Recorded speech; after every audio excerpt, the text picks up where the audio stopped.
Պարոն Սիմոնյան, քանի որ որպես ազգային ժողովի նախագահ ասած այն վերջին ճեպազրույցն է, կարծում եմ հրաժեշտի ճեպազրույցն է, երկու հարցն է, մեկը մի քիչ էմոցիոնալ, ձեզ բնորոշ, եւ մեկը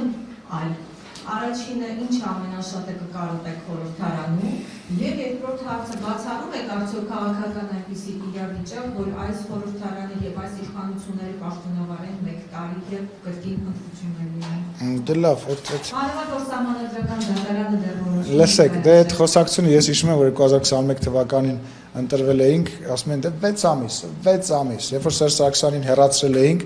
6 ամիս հետո հետ են գալի, այդ խոսակցությունը ասում են, ցիկլի խոսակցությունն է։ Ոչ մեկ չգիտի ինչ կլինի, բայց ես բացառում եմ Հայաստանի Հանրապետությունը ստաբիլ երկիր է, Հայաստանի Հանրապետության իշխող ուժը ուժեղ կուր կառույց է, Հայաստանի Հանրապետության իշխող ուժը ստացել է վստահության քվե։ Հայ չէ, մենք հիմա չունենք սահմանադրական մեծամասնություն, հետո ինչ։ Այդ ինչ է, սահմանադրական մեծամասնությունը արդարացում են սարքել, իսկ ով ասեց, որ մենք այդ սահմանադրական մեծամասնություններ, որ պետքա պահեր, որ այս ազգային ժողովը մի տարի աշխատեր կամ 2 տարի աշխատեր, այդ իրանց արդարացումը, այն բանն էր, հա, որ գիշերը ժամը 4-ին մեռած տարբեր ընտրատեղամասերից են, որ քունները գլխներից մտածում ենք,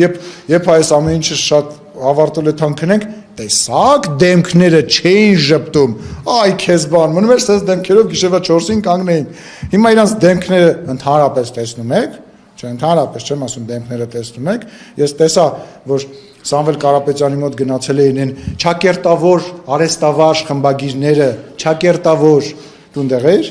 քեզ չեմ ասում, այդ ճակերտավոր, որոնք որ ավելի ընդդիմադիր գնացել ասում էին Բա ինչ ենք անելու, բա ես ինչ եղավ, բա դու մեզ բաներ խոստվել դեմքներից չասեմ ինչ էր երևում, ասենք տեսա, այդ ինչ քաղաքական չափորոշիչ միավոր է, որ հիմա մենք դրանով բան ենք անում, չափում ինչն եմ կարոտելու, ամեն ինչն է կարոտելու եմ սրճարանը, մեր հետ, ձեր հետ ճեպազրույցները,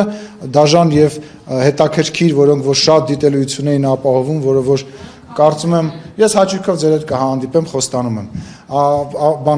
ես խոստանում եմ ակտիվ լինել եւ քաղաքական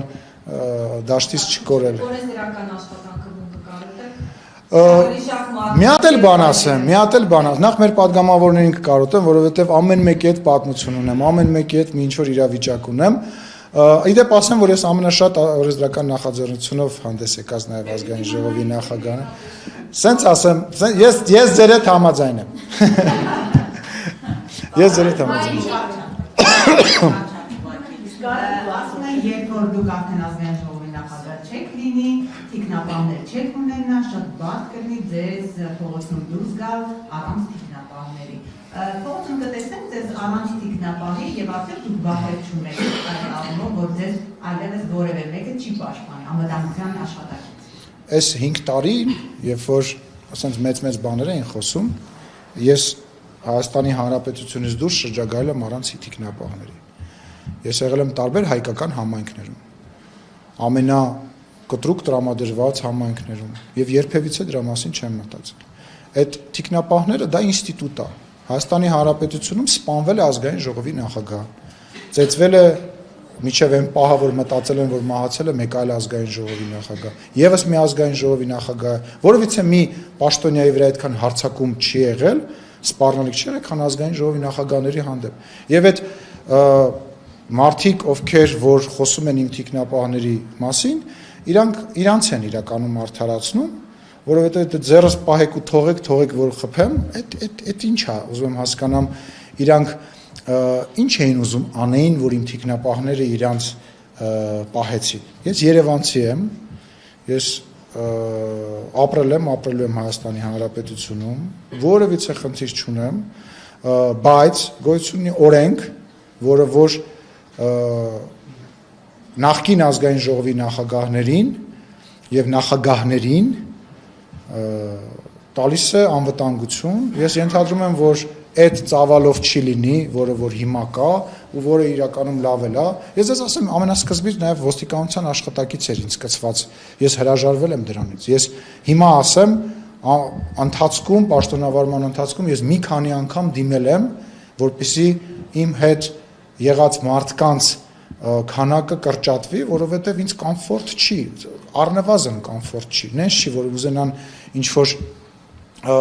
պրովոկացիա անեն, այն արեցին, էլի փողոցում մոտեցան, վիրավորեցին, ինչ չի եղել, ինչ չեն արել իմ հանդեպ, ուզում եմ հասկանամ, կամ այդ մեր թիկնապահների այդ տրամաբանությունը, այն նույն տրամաբանությունը, որը նախկինում կար, հա, Սերժի Վաչոն, էս ինչի, ով ավ ճանաչում վարչապետի աշխարհի անվտանգության ղեկավարի անունը գիտեք դուք, դե ազգանունն էլ ասա, դե բա, ելով գիտի, իմ բանը անվտանգության ղեկավարը, բա ինչի եք սարքել այդ բանը, դա իմ ընտրությունը չի, բա ես տարբեր երկրների ղեկավարների հետ բան եմ բանավիճում, բա ես տարբեր երկրների ղեկավարներին բան եմ ասում, բա ես ստեղ մարդասպանության մեջ եւ միլիարդավոր դոլարների մեջ տապակված մարդկանց ինչ ասես ասում եմ, բա ես պետք է պաշտպանված չլինեմ, ուզում հասկանամ դա այդ ինչ է։ Կամ ասում եմ, երբ որ ես Ռոբերտ Քոչարյանին, որը որ Պողոս Պողոսյանին ծեծում էին, սպանում էին, մարտի մեկ էր անում, ես առանց թիկնապա փողոցում կանգնում ասում էի, երբ որ ինքն էր իշխանության, բա այդ ո՞նց է ես դա անում, իրանք հիմա չեն կարողանում անեն, կամ ես այն վաղ դուխ ունեի, հիմա դարել եմ վախեցող, կամ ես պետք է վախենամ կամ չվախենամ, ես քաղաքական գործիչ եմ, օրենքով ինչ նախատեսված է, այն էլ պետք է լինի։ Ռոբերտ Քոչարյանը թիկնապահ չունի, Արոյին ճանաչում, շատ լավ տղա է Միջարոց Քոչարյանի թիկնապահ, եթե շատ հաճախ շփվել եմ։ Կամ բանը, ինչը Սերժ Սարգսյանը չունի թիկնապահ, կներեք, բայց ես այդքան փող չեմ աշխատել, որ իմ հաշվին իմ հետ մի քանի հոգի տենց գցեմ, հետս մանտամ, որ տենց բան անեմ, ես դրա կարիքը չունեմ, ես ալենն եմ, ինձ դա բավարար է։ Ես ինձ ինձ էլ է ասում, բայց ո՞նց է իրանց ասում է, ես չի ասում։ Կամ որ գալիս են այդ Հայաստան դաշինքի ներկայացուցիչները ինչ որ բաներից են խոսում, այդ նույն թիկնապաներից, բաներից, մեքենա չունեմ, եթե ինչ, մեքենա չունեմ։ Չէ, მე ընդհանրապես մեքենա չունեմ, կամ կառնեմ, կամ եթե ինչ որ